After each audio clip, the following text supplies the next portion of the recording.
And we are live. Good evening, ladies and gentlemen, on a special Saturday edition of Swamp Creatures Podcast. I'm your host, Josh Halofka. We got our special guest with us tonight, right down here, ter Maat. Thank you, Mike, for coming on tonight. We appreciate you. Oh my goodness, it's absolutely my pleasure to be in the swamp with you fellow creatures. Well, thank you. Before we get started, as is tradition, the host will go around with the presenting of drinks. So, Mara, with all of the debt you are in, I know you are out of town in a secret, undisclosed location, remote even. So, what are you drinking tonight, sir, in your remote location? First and foremost, I would like to lead with, in my location, 18 is the drinking age. We're going to leave it there. We have this Coors Golden Banquet beer that I found at a supermarket. Ooh, you found it. Well, I have the. I got the Yingling as usual, and Mike, I saw you are drinking the. I'm going with iced tea because I was told we're supposed to be in the swamps, which reminds me of down south. I couldn't put my hands on a bourbon and promise that I could remain coherent for 40 minutes. That's fine. Is it sweet tea, though? That's the question here. No, my wife handed it to me, and she is too sweet for good talk. So I am sweetened up as it is already. Mike, the sweet talker ter Maat. I like it. So I like to go into things. So please introduce yourself to everybody. Tell everybody who you are, what you're doing, what you're running for. Why do we have you on tonight even? What the hell is going on? My name is ter Maat, and I'm running for Congress. I'm a registered libertarian, a member of the Libertarian Party and the Mises Caucus. I am a recently retired police officer, quit 9 weeks ago to campaign full time. It's a second career for me. I was an economist before that for many, many years. Especially to the youngsters in your audience, 20 years will sound like a long time. It doesn't sound like all that long a time to me, but worked as an economist for a long time, a couple years with the White House and other federal agencies, had a good time, learned a lot of stuff that I wish I hadn't known, but you cannot unforget all the shit you learned in Washington. But it does make you want to do something else with your life and to live somewhere else. So I'm a happy South Florida, now retired cop running for Congress. Congratulations. Well, want to ask you, were you always a libertarian, and what brought you to the Libertarian Party to begin with? That's an interesting question. I guess, like anybody else, I wasn't always a libertarian. I was born not caring too much about public policy. As you know, becoming an economist, you sort of start to worry about things like the budget of the federal government, and you worry about the future once you see debt going on. I spent a lot of years learning about the Fed and working with the Fed. And so you start to become worried about things like inflation and the way the economy can be manipulated. I was a Republican for a number of years. I even campaigned for a Republican president a long time ago. Well, again, to you youngsters, it would seem like a long time ago. To me, 1992 seems like last Wednesday. I was 2. You were 2. Well, that's great. I wasn't even 2 at this point yet, technically. Yeah. In 1992. I understand that. Well, to mention 92, you asked how you become a libertarian. In 92, you won't remember, but you may have seen replays in black and white. This was the president who had said, "Read my lips, no new taxes," right? And that was something that we all wished would remain true, and it didn't. He caved. And it was one of those moments where you're a little bit bewildered, a little bit angry. You try to make sense of the world, and you start to grow up in ways that you wish you hadn't. You begin to understand some of the political pressures on some of these people who put a high priority on their political lives relative to following their principles. And that's one of the things that I think if you asked a lot of libertarians, I think you'd see a lot of that in common. Disappointment with whatever party they started out as and trying to find a way to adhere to their principles and eventually winding up with the Libertarian Party that I believe, and I would welcome any argument from anybody outside the party. I would argue that the Libertarian Party does a better job of adhering to its principles than other parties do. You can argue about principles being right or wrong. I would argue ours are best and most right. But however you feel about your particular principles, I think you have to admit the Libertarian Party does a better job of pursuing its principles than the duopoly does. And so like a lot of other people that have joined the Libertarian Party, for me, it's been, I don't know, a dozen years or more. I don't actually remember which year it was that I first registered as a libertarian. But like a lot of folks, you feel libertarian before you actually register as one.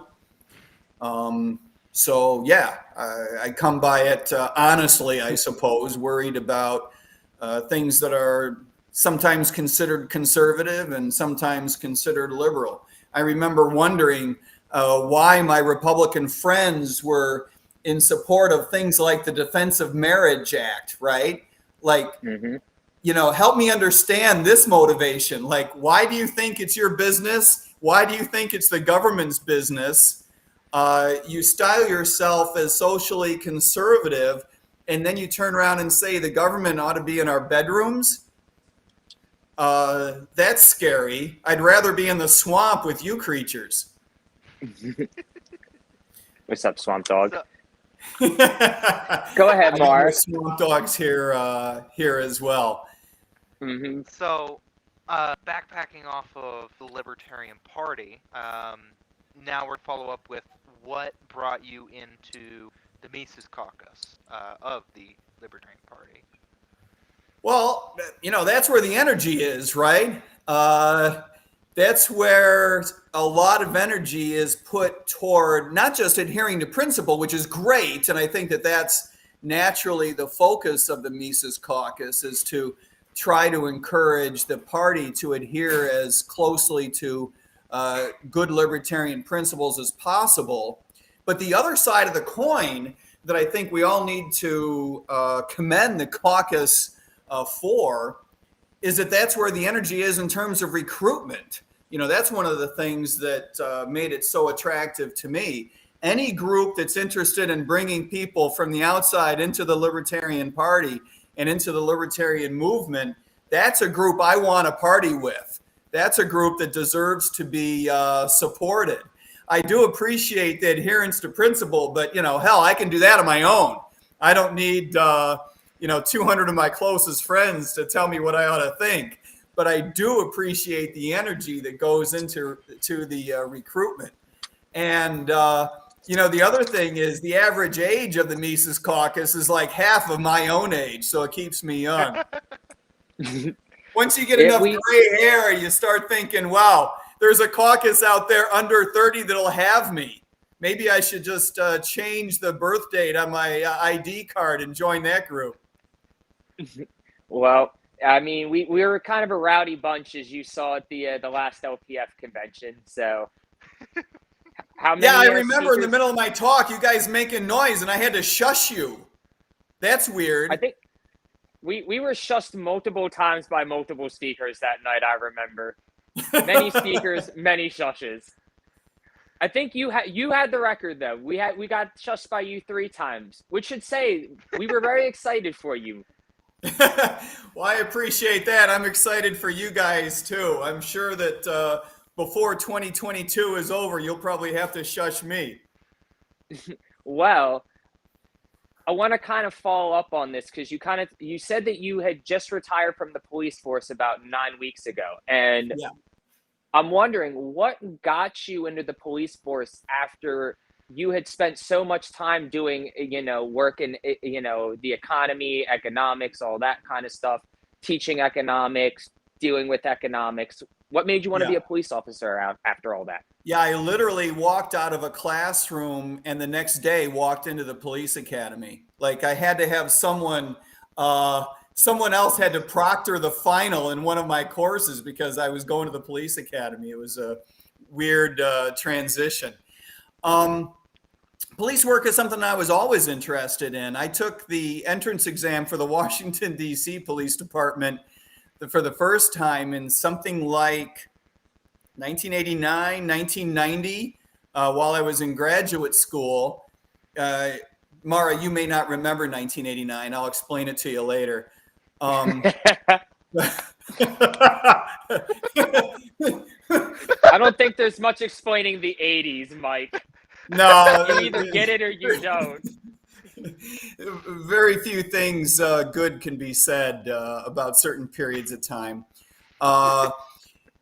And I just decided, to be honest, I felt like I couldn't afford it. I wanted to raise a family and that sort of thing. And I'm a little embarrassed to look back and say, I just didn't think that the police work paid enough. And that's not a good way to make decisions about one's life. But, I'm just being perfectly candid. So I stayed in school. And like I say, went to work for the federal government for a long time and then other organizations. I had my own business for a number of years. And then the stars aligned, meaning a lot of people were not beating down my door to hire me, right? And I was teaching economics, and I figured now is the time to go for it. I was 48 years old, and something I was interested in for a long time. I'm a big believer in public service of any type, by the way, but a big believer in getting involved full force, if you know what I mean. I don't mind making big commitments to things I believe in, even if I think that there's frustrations to be seen. And so I jumped in. Wasn't getting any younger, so I figured I'd better do it at 48 because who wants to join when they're 58? So Right. I was able to jump in and survive. It was a very difficult transition for me in a lot of ways, but frustrations notwithstanding, it was a great experience. It is true that public service is the kind of thing that arguably helps you more than the community. You learn a lot. You learn a lot of tolerance. You learn a lot about people. You learn a lot about a community. And being able to commit yourself to a community is a very, very rewarding experience. It can be frustrating. Police work, of course, is one of those businesses that's governed in some detail by public policy, by law, and by regulation. And as a libertarian, it's no secret that there are any number of things with which I disagreed, right? My employer and I didn't always see eye to eye, but I suppose that's the same in any business, right? There's probably no such thing as a job where you and your boss feel like you're on the same page every hour of every day. So yeah, there's frustrations from time to time. It taught me a lot about the criminal justice system and the reforms that I think are so important, including the way we manage police, but beyond that. It also teaches you to be an economist. If you weren't already, being a cop will turn you into one because you get to see public policy in action. You get to see intergenerational poverty that just goes on and on and on, aided by bad public policy, fostered by bad public policy. You learn, if nothing else, you learn that poverty, intergenerational, persistent poverty that families cannot escape from is truly a political phenomenon. It is not something that would be predicted by free markets. It is something that's caused by government interventionism, and it's a real shame. And it can hurt your feelings if you're a cop and you care, right? To see this play out in your community. So it's a real educational experience. Well, kind of a good dovetail into this is, now you're running for Congress, and your election. So I'm told. Well, your elections, I heard, is a special election. Why it's is it very special? Why? What makes it special, Mike? I want to hear about this. For the well, viewers any number who don't of things know. make it special. The most important thing that makes it special is that we get to talk about it on Swamp Creatures. You guys don't talk about every congressional election all over the United States, but you're talking about this one. That's the first thing that makes it special. The second thing that makes it special is that this is one of the bluest districts in the United States, and a Libertarian is going to win it. That makes it a little weird in addition to being special.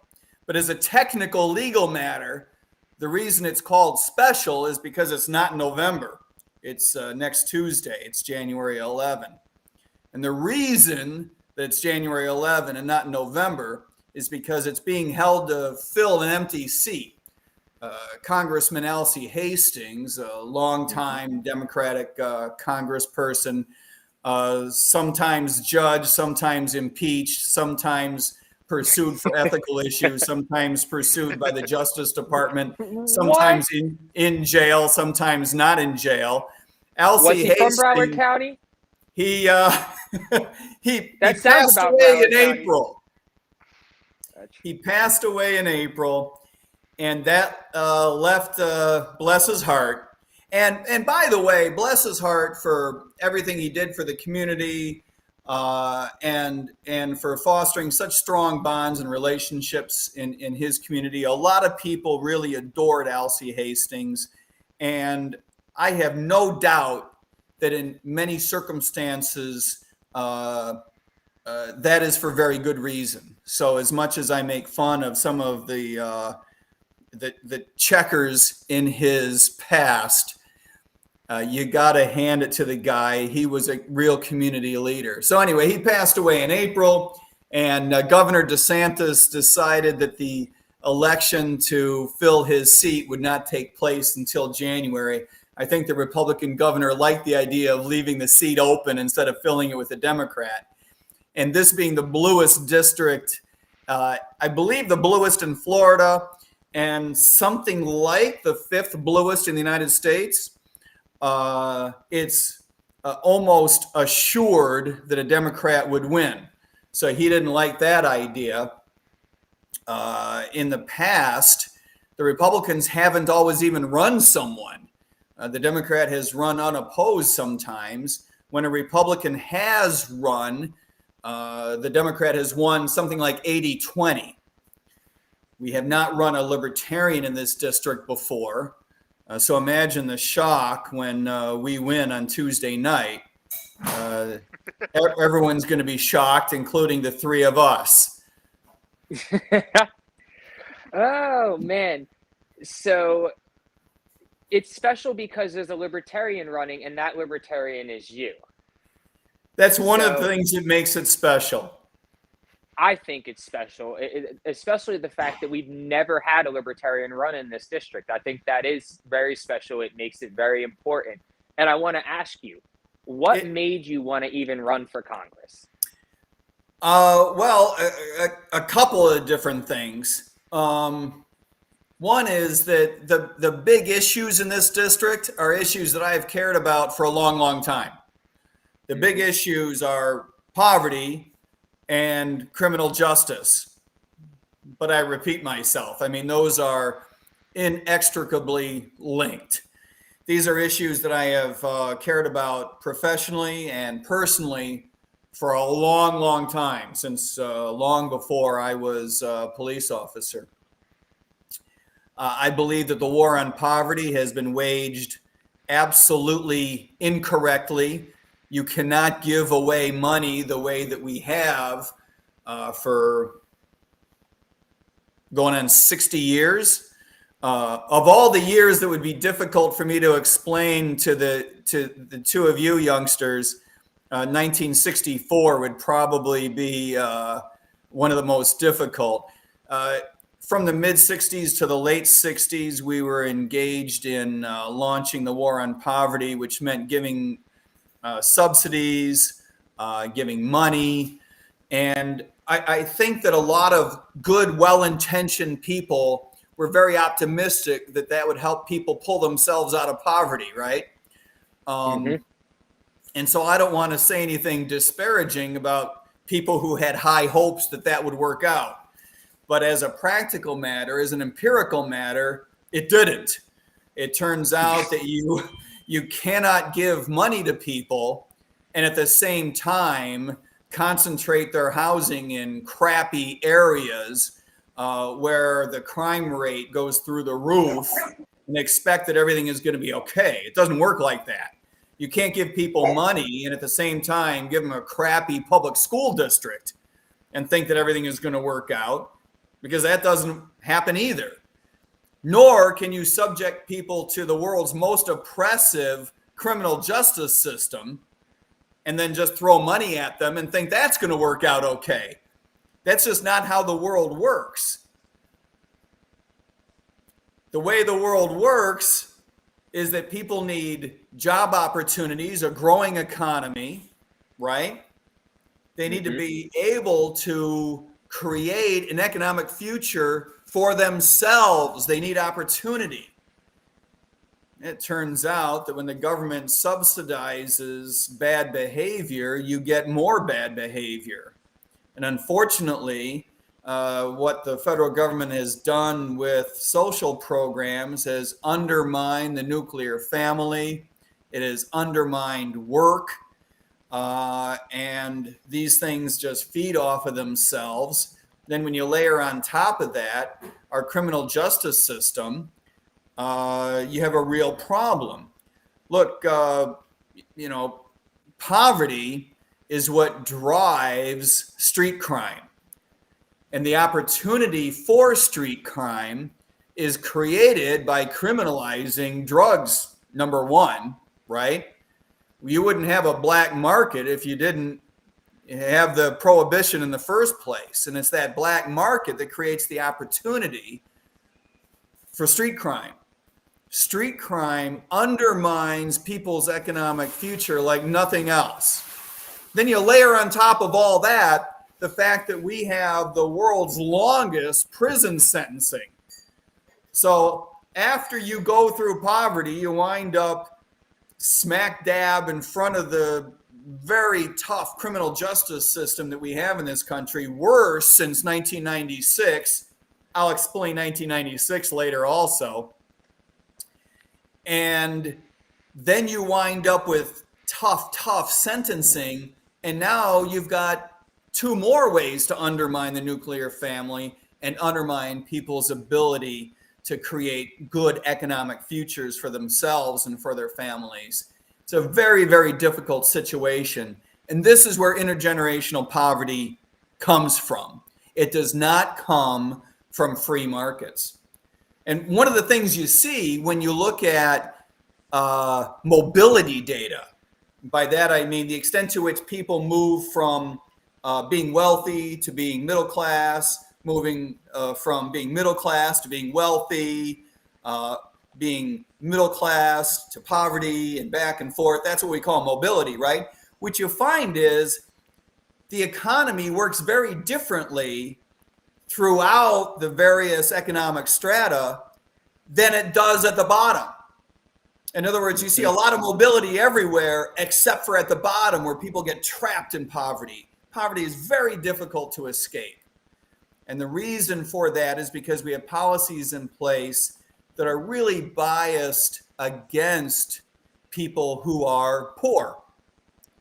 And the number one problem, of course, is bad public schools. You go to a bad public school, you're starting with one hole in which to take your first step right out of the gate. So it's a real problem.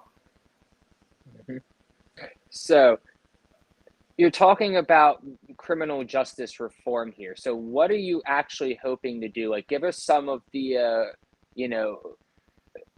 policies that you would be looking to implement or push to reform the justice system and the police, like you were talking about there. Yeah, there's two categories. I would break it into two categories. One is the way we manage police, and the other is sort of how we handle the war on drugs and the war on crime, right? We need to decriminalize anything that is what we would call victimless. This phrase "victimless crime" is really a heartbreaker, isn't it? And it truly, to a police officer, it's irony, because we say all the time, "No victim, no crime." Even something that we would all agree should be criminal. If no victim complains, we don't have a prosecution.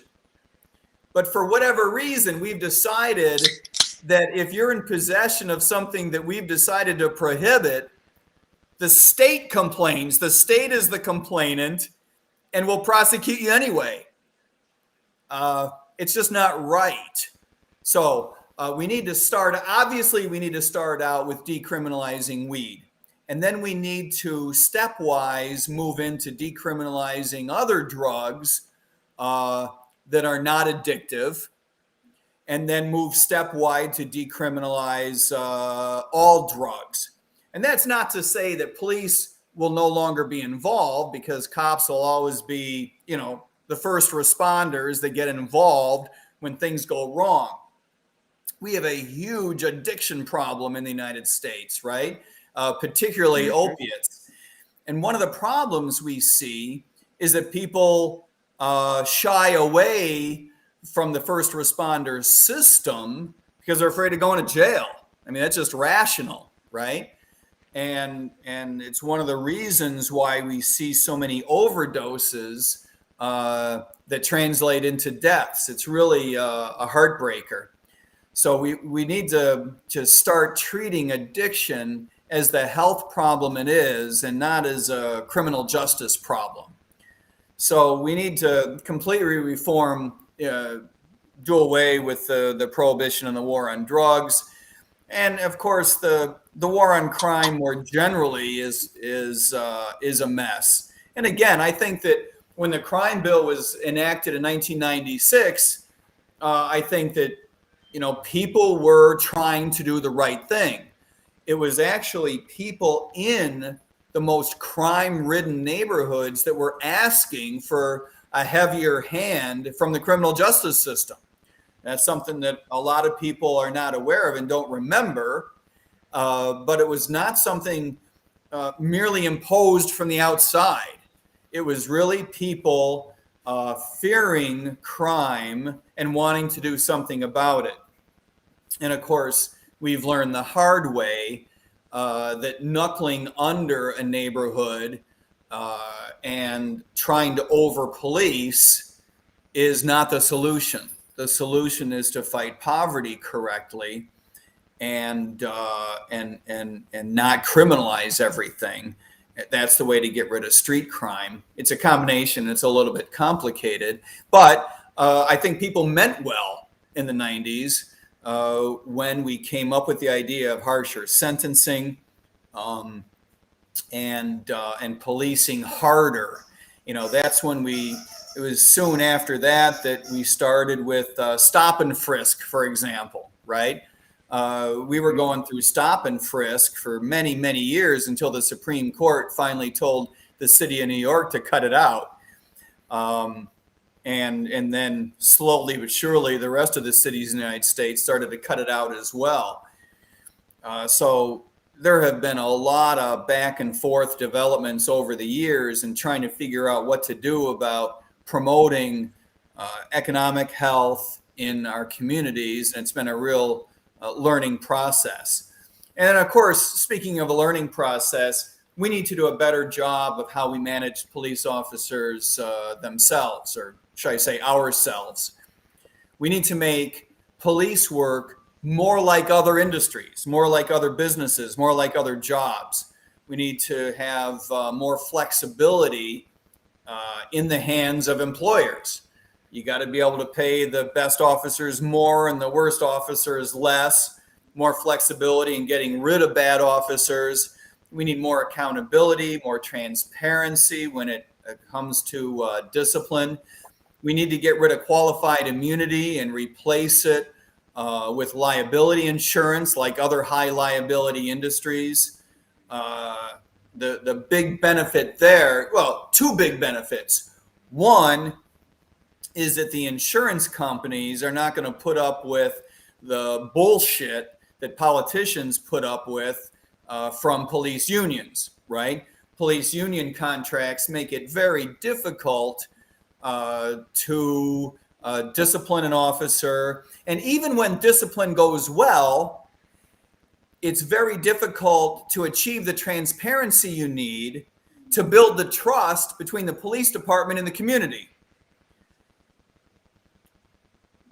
Unions can face down politicians when the two argue about this. But if police officers were required to have liability insurance, insurance companies are not going to put up with that. They're going to need the data they need. They're going to need the information that they need, or they're not going to provide insurance at all. And an officer in a situation where he or she needs insurance is going to have to be forthcoming with the information. And so insurance companies will be able to add a level of accountability. That's very important. And then, of course, the other good thing about getting rid of qualified immunity and replacing it with insurance is that if you are someone who has been done wrong or believe that you've been done wrong, whether you're right or wrong, you'll be able to get your day in court more easily than you can now. Any number of cases now are just faced down and tossed out of court because the courts have instituted what we call qualified immunity. It's not a complete blanket immunity, but it does say that an officer cannot be held liable if, on a good faith basis, he didn't know what he was doing that was wrong, which is kind of a weird standard, right? So we believe that people need to have access to redress in court. That's a basic of American democracy, I think. And we need insurance companies to be able to get around police union contracts for the accountability and transparency that we need. So there's a lot of things that we can do to make police work more like other businesses. And by the way, the same thing goes with teachers unions. You know, we need a way to get around those contracts too, but that's a bit of a different conversation. No, I hear you. No, it's, you know, so what you're kind of saying is that you would want to see the police force treated more like the private sector with how they're handled. Well, that's exactly right. You know, I'm not suggesting that unions are necessarily bad, right? We all have the right to free association. If we as citizens have the right to form corporations, we also as citizens have the right to form unions. That's fine. But politicians have over the years proven that they don't have the cojones to negotiate hard with unions. You know, part of the reason for that is that unions can be very politically powerful. It's the reason that we don't have the reforms that we need with public school systems, because the teachers unions are so powerful. I actually think that their incentives are misplaced, but that's because they're just not very good at economics. But having said that, politicians do not typically face down public sector unions, whether they're for teachers or for cops. And I believe that in the long run, it would be good for teachers if politicians would successfully negotiate to get school choice, because the competition would eventually drive up the salaries that are paid to the best teachers. Now, of course, it means you'd get rid of the crappy teachers, and that's part of the problem, is that so many teachers are afraid that they'll wind up in the the bottom fifth and wind up unemployed, and unions are there to protect them. Tragic. And the same thing goes for cops. In the long run, with greater transparency and accountability, we would rebuild the trust between police departments and communities, which would be good for both, of course. But can you imagine if we had perfect transparency and greater competition for the best officers? I'm suggesting that 100 years from now, hopefully 100 weeks from now, but you know, the wheels of justice grind slowly. But 100 years from now, I seriously doubt that you'll be able to hire the very best officers for the equivalent of $2020 of $40,000 a year. You know, that's not going to be a thing, right? We ask a lot of police officers, we put all this responsibility on them, including liability, and then we hire them for $40 or $50 or $60,000 a year.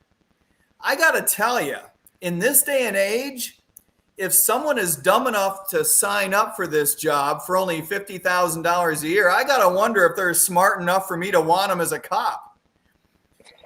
I think in the future, that salary is going to come up. And same thing with teachers. You know, the responsibility for teachers is enormous, right? We want super competition for the best teachers and have the right to weed out the crappy ones. I don't mind paying a teacher $100,000 if I have the right to fire the weak performers. I like it.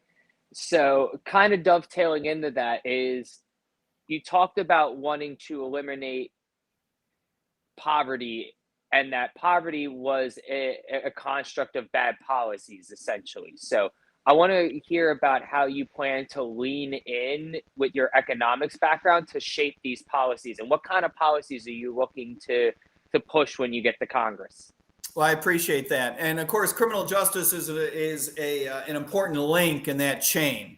So I don't want to forget that and just immediately leave it behind. I think that we need to reform criminal justice as one component of fighting poverty.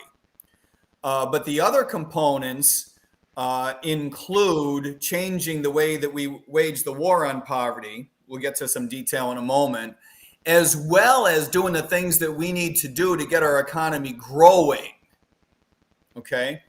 So, for example, we do a lot of dumb things at the macroeconomic level. We spend a lot of money that we don't need to spend, first of all, right? Mm-hmm. It'll come as no surprise to anybody in your swamp that spending trillions of dollars at the federal level is a stupid idea. And it's stupid almost any way you look at it, which is arguably too depressing for us to get into on a Saturday night. Not only is the amount a bad idea, but the way that we spend it is a bad idea. We don't even spend it on stuff that's useful. To say that there's savings to be had in our defense budget is approximately like saying I have gray hair. I mean, no shit. Anyone who's in denial about either one of those two things needs to take the blinders off. So we need to stop blowing money at the federal level. We need to bring the Fed under control. This idea of having a dual mandate at the Fed, again, you youngsters may not realize that wasn't always the case. All right, I'll explain later. At least in the 80s, we didn't have the dual mandate. That was a good thing. But this dual mandate where you tell the organization responsible for monetary responsibility, right? For monetary stability, you tell them that they're also responsible for maintaining full employment. That's just stupid. That's like telling me we want you to go to Congress, pass good legislation, and cut the grass out in front of the building. Like, no, that's not a good idea. There should be one mandate, and that is monetary stability, price stability. I get why everyone is so frustrated with the Fed that they want to either get rid of the Fed or go on the gold standard. Those are pretty draconian solutions, which completely makes sense given the frustration that we have. The Fed is not only under pressure to boost employment, but the Fed is under pressure to buy the enormous amount of debt issued by the Treasury Department. So they've got all kinds of pressures that we don't need. As a first step, I would suggest not just ending the Fed, but as a first step, ending the Fed as we know it. In other words, we need to depoliticize the Federal Reserve. They should not be political appointees. They should be run by the commercial banks, which was the original idea in the first place. If you notice, if you look at the regional Fed banks around the United States, they are much better run organizations than the Federal Reserve System in Washington, than the governors who are appointed by the President of the United States. That's a bad idea.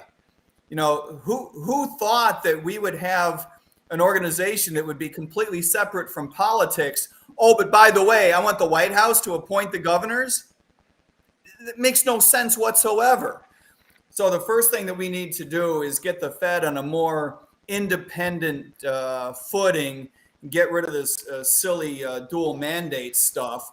And if that doesn't work, we'll have to get rid of the Fed completely and replace it with Bitcoin. But that's probably a two-step process. I don't want to get out ahead of ourselves too quickly. So these are the things that we need to do to just avoid a fiscal crisis. We're looking at a dual crisis. One, we got serious monetary policy problems. Not only do we have inflation at the moment, but we have a giant overhang of increase in money supply. I hope you guys have better things to do in your off hours than look at the extent to which M3 has grown over the last several years. But it has gone through the roof. It's ginormous. Huge. It's ginormous. I think that's the perfect technical term. Huge. It's huge. And that's just sitting there waiting like a balloon, waiting to pop and rain down with inflation upon we mortals. It's not hide beneath the swamp when that comes, right? And so I fear that the inflation that we have is not only not temporary, but not necessarily well bounded. There's not a lot of reason to believe that it won't get out of hand. I worry about that a lot. And I also worry about something that I think we talk about less often than inflation, and that is the enormous debt that we've been accumulating at the federal level, now in excess of a year's worth of GDP in equivalent terms. There is this movement, of course, the last several years, this modern monetary theory crap that suggests that you can take on, thank you, the thumbs down. Yeah, the technical term is thumbs down. Right. That's your first year of grad school in economics, is just thumbs down on MIT. Yeah, I probably could have saved a lot of tuition, right? Right. But this idea is very, very dangerous. This idea that you can get something for nothing by just borrowing and never paying it back. And so there's no true liability there. And you don't need to worry about whether it's 50% of GDP that we hold in debt or 100% of GDP that we hold in debt or 200%, that it doesn't matter. It's very, very dangerous because you don't have a lot of warning when things go south. If you look at the debt crises that have taken place around the world in other countries that, we like to look at as Americans and say, oh, that would never happen to us. But if you look at other countries' experiences, when debt crisis shows up, it shows up quick in relative terms, right? You think you've got to, look, it took us decades and decades to build up to it. Surely we'll have a decade's worth of warning. No, that's not how it works. You wake up one Wednesday and Standard & Poor's, for example, has decided you're not AAA anymore, you're AA. Because people around the world just don't trust that we're going to make our payments in a timely fashion anymore. And it snowballs. And all of a sudden, the interest rate that you have to pay on that debt gets jacked. And all of a sudden, you're dedicating a greater proportion of your budget to servicing your debt. And so you're borrowing more, and you've all of a sudden got a downward spiral. That bad boy can go bad in months, not decades. And as you know, our federal government cannot react to things in terms of months. So I worry about this a lot. But having said all that, we need to avoid crisis to foster good economic growth. We need economic growth to beat poverty. And we got to stop doing the stupid shit that we do to undermine communities. One of the big things that we do wrong, in addition to criminal justice, one of the things that we do wrong is we zone people into high concentration areas. And then we give the public school that's local a monopoly. And the combination of these two things is awful. If you look at the data on the extent to which we are a segregated society, it can be really depressing. We are segregated in terms of socioeconomic classes. We are segregated in terms of race. We are segregated in terms of where immigrant populations live. We are not the melting pot that we, I think, sometimes think we are. We're not the melting pot that we wish we were. And we're certainly not the melting pot that we could be. And if we were, I think that we would have a greater incentive to stop doing the stupid shit that we do to poor communities, like giving them crappy monopolistic public schools and then telling them, you know, pull yourself out of poverty. Well, it's not so easy to do when your earning capability is built on human capital that comes from good education. It's a real problem. I spent a couple of years as a part-time substitute teacher in the Broward Public Schools. And I got to tell you, they're not good. They are not good compared to private schools.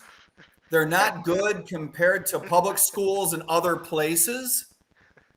And they're not good compared to other businesses. Like, they're just not well run compared to the local Pinch-A-Penny or the local Publix. They need competition, and they have to stop being protected.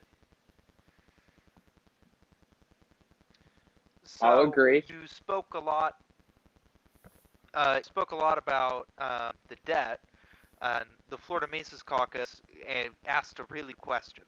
So most of you probably know, most of the national debt is owned by ourselves. I dropped out of business school, so I don't know anything. Why don't we just forgive it if we owe it to ourselves?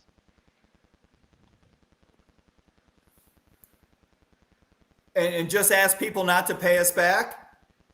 Because the federal government would default, and that would be a bad thing for our long-term credibility. In other words, what keeps us going as a credible organization is that we run it like a business.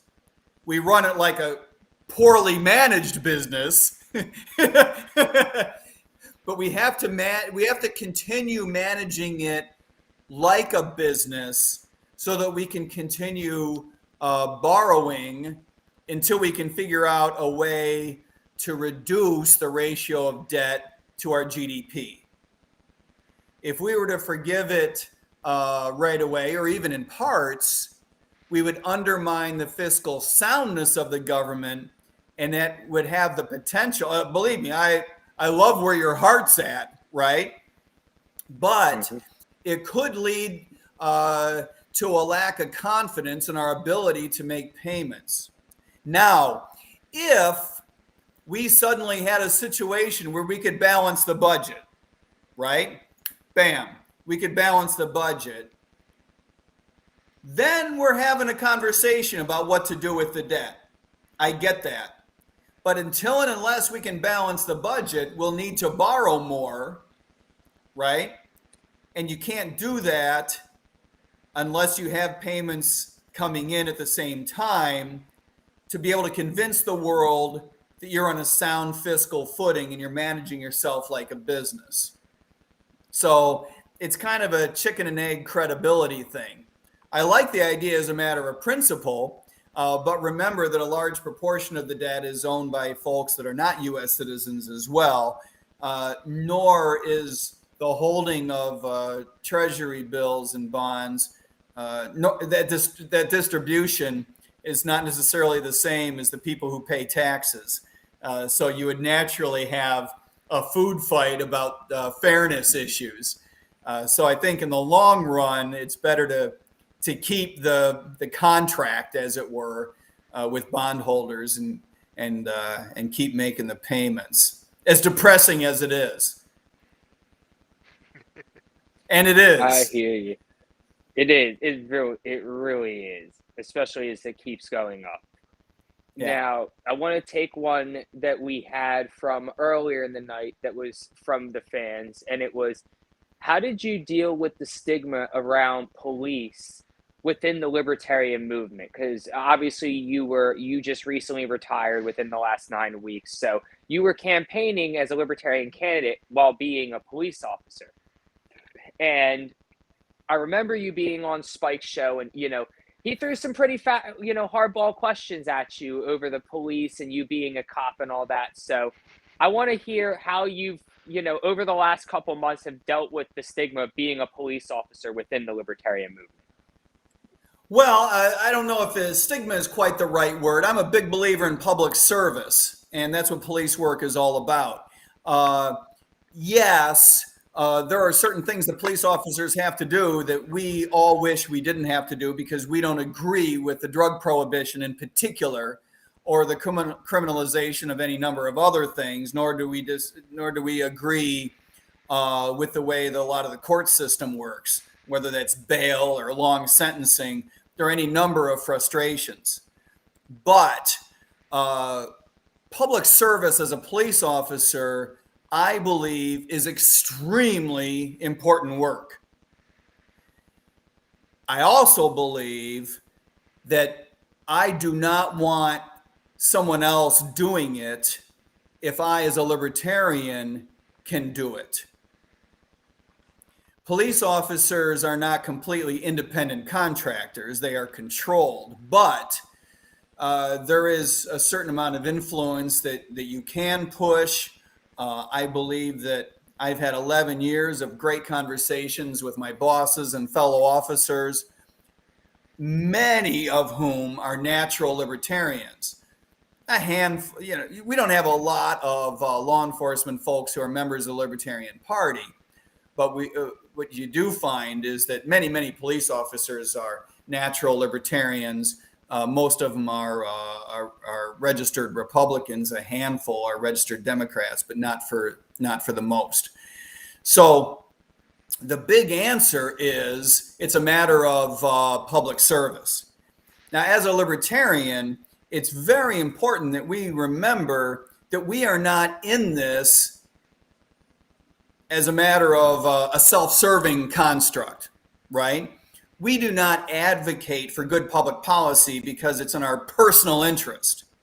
We advocate for good public policy because it's in the interest of our fellow Americans, our brothers and sisters. and arguably good libertarian policies are in the interest of everyone around the world. So we as libertarians have to, I believe, dedicate ourselves to a very, very public outlook. And public service is a big part of that.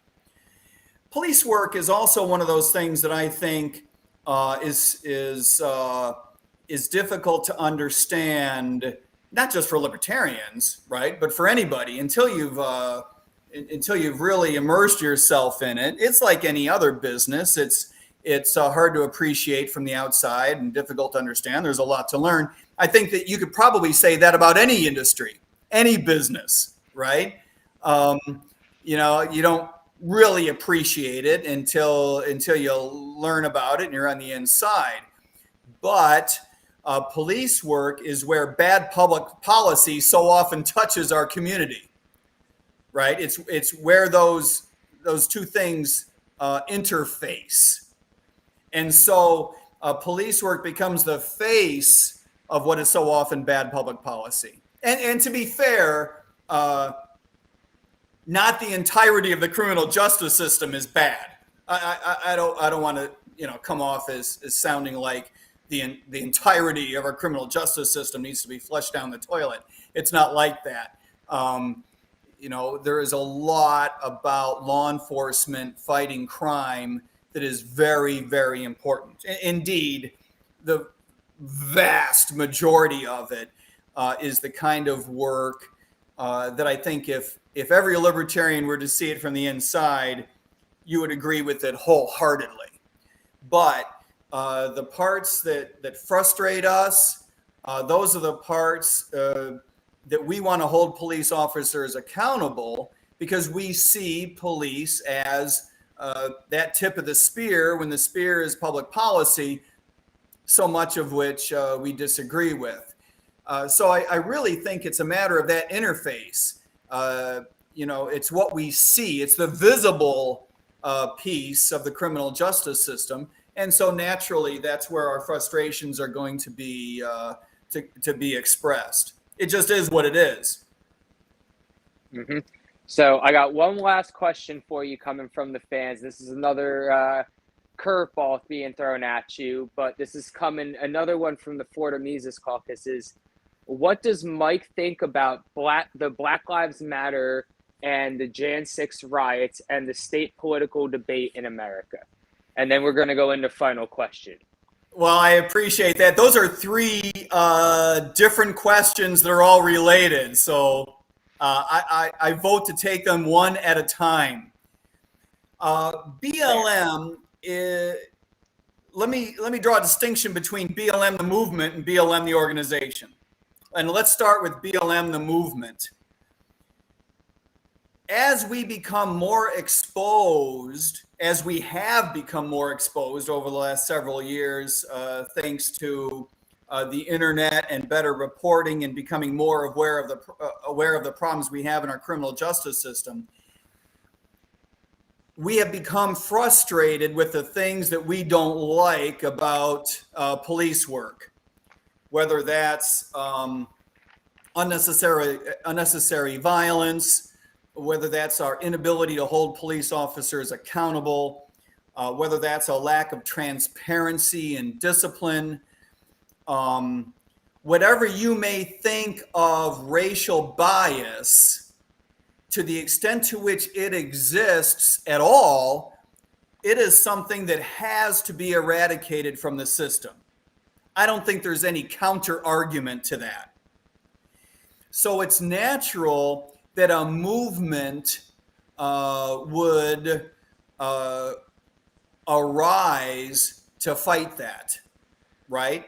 It's natural that people would see what it is that we don't like about police work, and in many cases see it for the first time, or see as much of it as we see for the first time. It's natural that there'd be a movement to push back against that. That's all fine and good. Having said that, BLM as an organization was a really unfortunate step that tried to make a contribution in that arena. As an organization, it was founded explicitly on communist principles. It fostered communist principles and sought to leverage them. It is an organization that sought to push critical race theory, which is not, unfortunately, merely a teaching of the role of race in our history. If it were, we would all be behind it, right? It is an attempt to reinterpret our laws and criminal justice system, indeed, the way our economy works, in the context of victimization. It is completely against market forces and our American way of life, not to be too dramatic. And I believe that BLM as an organization has really undermined its own cause. It gives us so much to dislike that it undermines what it is that we all agree on. Look, if you come out of the box and you say, wow, I'm really frustrated with the way police work and the criminal justice system treat my community, we're having a talk. I might even be on your side. But when you come at me with, we're victimized, and therefore I want the laws to favor me, and parenthetically, I'm going to support tearing down systems, and that includes violent riots, I'm sorry, you lost me at hello. So it's a problem, and I think it's a shame and a real missed opportunity. It's too bad.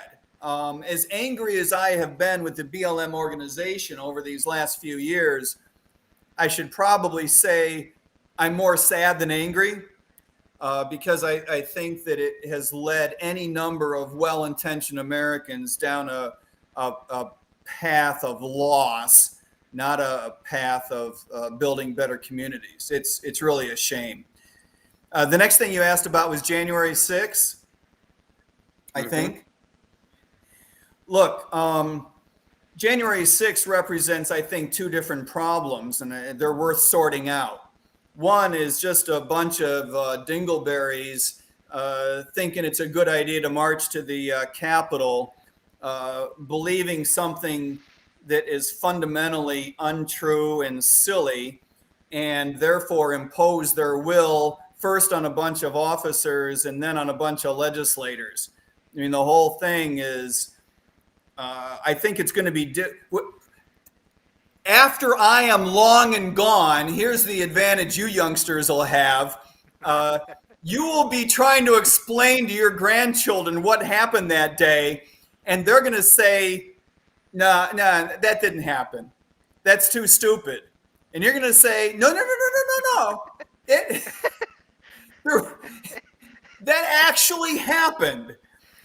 So I wish you a lot of luck with that. I won't be around to laugh at your efforts, but you're going to have to explain that. So there's some stupidity and silliness that went on that day, but I want to separate that out from what I think is actually a much more important issue. And that is what I'm going to characterize as a condemnation of our duopoly more generally, and not just a problem with President Trump and people believing his stupid shit. As problematic as that is, I think it's part and parcel of a larger issue. And that is that each of our parties no longer believes that anybody in the other party is worth a damn. We no longer get our news from a common source, much less a good source. Never mind trying to get our news from a good source. We don't even get our news from a common source.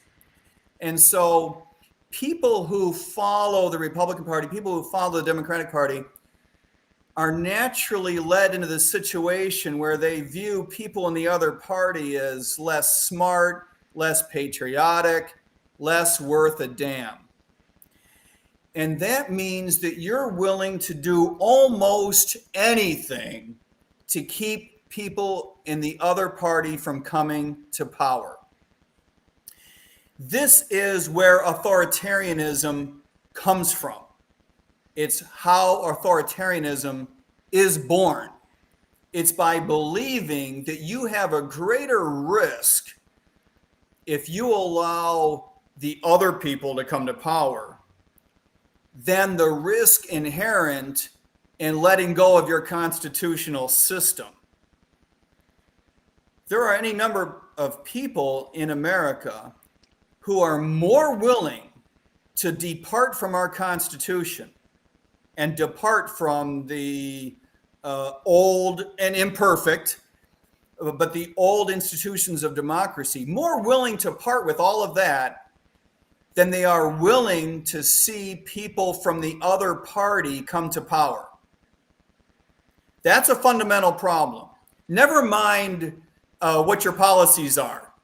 Let's say you're right about your policies, right?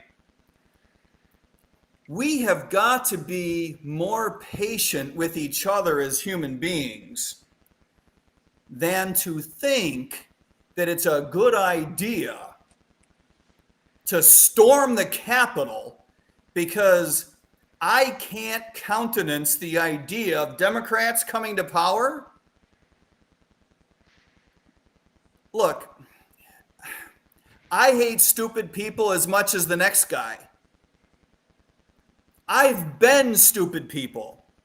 I'm stupid people frequently, and I will probably be stupid people tomorrow. But we need to learn to be patient with stupid people. Incompetence is the great underappreciated force in American democracy. It's everywhere. It's so ubiquitous that sometimes we don't even recognize it. And it causes us to come up with conspiracy theories to explain the world in which we don't understand. And when you start believing in conspiracy theories instead of human incompetence, you're in a world of hurt.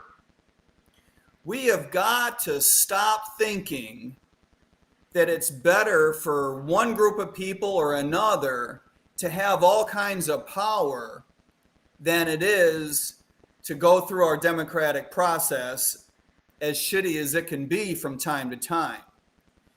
This is the real problem that I see with January 6th.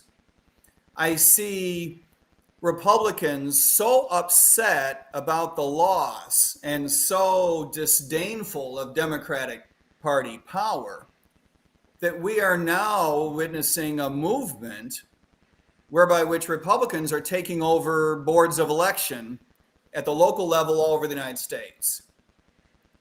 This is not because we have had so much fraud in our election system. It's not. It's because we lack so much trust in each other.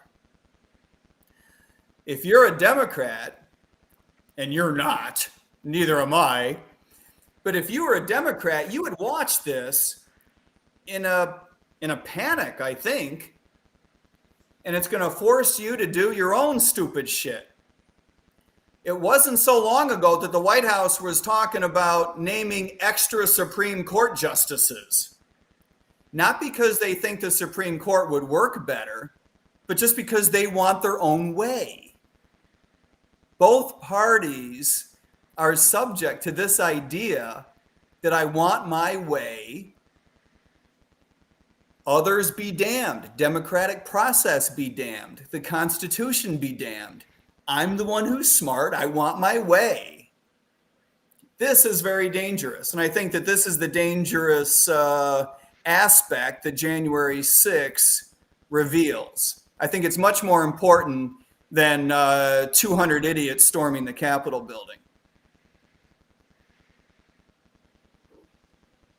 All right. So In that case, we're going to hit you with the final question. Final So- question in the swamp. Final. I know both of you guys, Final and you one. will have your own questions offline tomorrow, the next day, and the next day. That's just libertarians in general. We're going to just keep bombarding you with questions online, That's a good in point. person. We're going to slide into your DMs, all that fun stuff. But final question. Win, lose, draw. All three, what are your plans after January 11th? After January 11, we are going to do everything that we possibly can to advance the idea that your principles matter. They have to start to matter. In other words, not only do we have to adhere to our good libertarian principles, but I am sick and tired, as I'm sure you are and all of your viewer listeners are sick and tired of the Libertarian Party being relatively unimportant in the grand scheme of things. We have to be more relevant. We have to make our principles matter. I think that we've done a fairly good job in thrashing out the principles about which we all agree. We still argue ridiculously about the edges where we disagree, right? Mm-hmm. But the things on which we agree as members of this party are not only profound, but important. And never before have they been so important.